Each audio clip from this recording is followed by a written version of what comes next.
Welcome back to The Joy of Vinyl.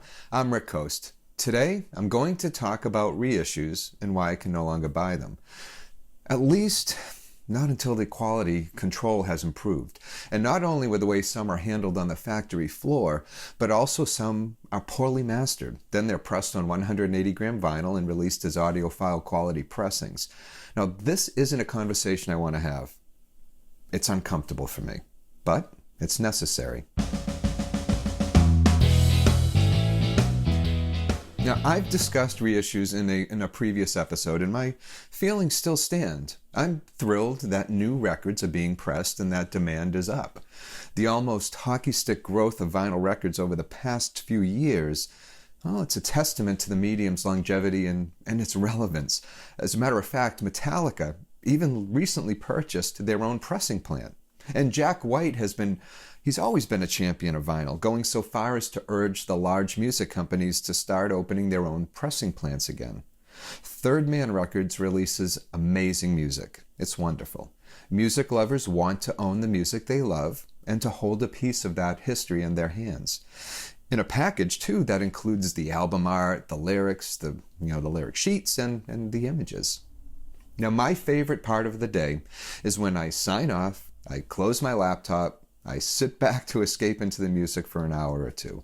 I'm really a creature of habit in that way. And recently, I've started to fill in some of the gaps in my collection.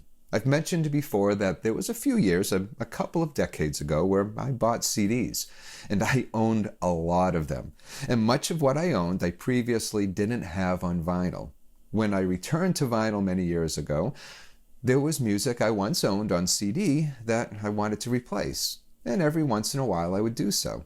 I couldn't do it all at once, of course, so I focused on, upgrading my equipment too. I'm at the point now where I'm once again looking to fill those gaps. For that, I visit my local record store or I hop onto Discogs. Looking through Discogs for me is almost a nightly ritual. I often have to decide between an older pressing, one that's, say, near mint or decades old, or a new reissue that's half the price or less. Unless the older pressing is from Japan, which still amazes me at how good they are, I'll sometimes opt for new reissues to save money, if the alternative isn't too expensive.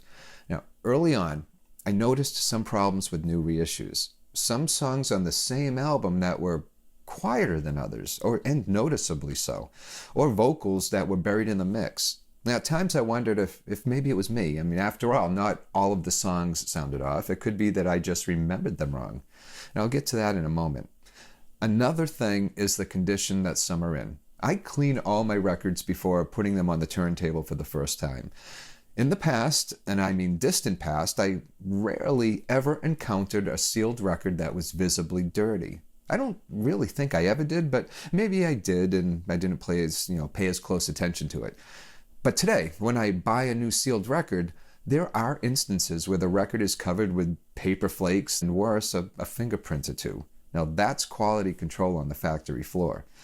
When it happens, I've shrugged my shoulders, cleaned the records, and pushed it out of my mind. It's really not like I have a choice. And then this happened. I'm not going to call out the company. That's not why I'm here. But I recently decided to fill in the gaps of my Bob Marley collection. Music I'd owned on CD, but not on vinyl. Now, I didn't have to repurchase the entire catalog, thankfully. I was a big Bob Marley fan when I was younger, and I bought it on vinyl back in the 80s. The rest were on CDs that I bought in the 90s. But anyway, I figured I would save some money and buy a couple of the new reissues. When I put it on my turntable, I sat back and I frowned. Something didn't sound right. The bass, which is always prominent on these records, especially reggae, was even more so. Almost too much. And Bob's vocals were lower. It wasn't me. It definitely wasn't my system. I just listened to an older pressing that I'd owned for decades, and it was fine. So to check this, I pulled out my phone, brought the album up on Amazon Music and again on Spotify, just to hear what it sounded like. And no, it wasn't me. What I heard streamed was how I remembered the album sounding. Here, Bob's vocals were front and center, and they were clear. The bass, while audible, wasn't overpowering, so it wasn't me. It was that new pressing. Then I recalled previous records where I'd had the same experience but questioned myself, so I went back and looked. And yeah, all were pressed by the same company. I don't know if it was the same factory. There's no way, I'm sure there's a way to tell, I just don't know it. But the company was in charge of the mix. I made the decision that I can no longer buy a new reissue without careful consideration. I'd rather spend the few extra dollars and buy an old pressing in as close to near mint as I can find it. First world problems? Well, yeah, of course. But when you invest in something that you love, it matters. Now, I still buy new records from artists I love who release new music, and I know I won't be able to avoid some bad mixes and bad quality control. I've run into a bad pressing with a recently purchased Neil Young record, and again with a new Iron Maiden album. Now, these weren't reissues, and I rarely encountered this problem decades ago. It wasn't non-existent, I'm sure, but the percentage of bad pressings with new records today is much higher. But again, there's not much I can do about it, except talk about it here. Now, maybe someone is listening who cares enough to put some attention on it. If there was a pressing plant near me, I'd even consider knocking on their door to work there as a quality control engineer. But unfortunately, there aren't that many around, and none that are close to me.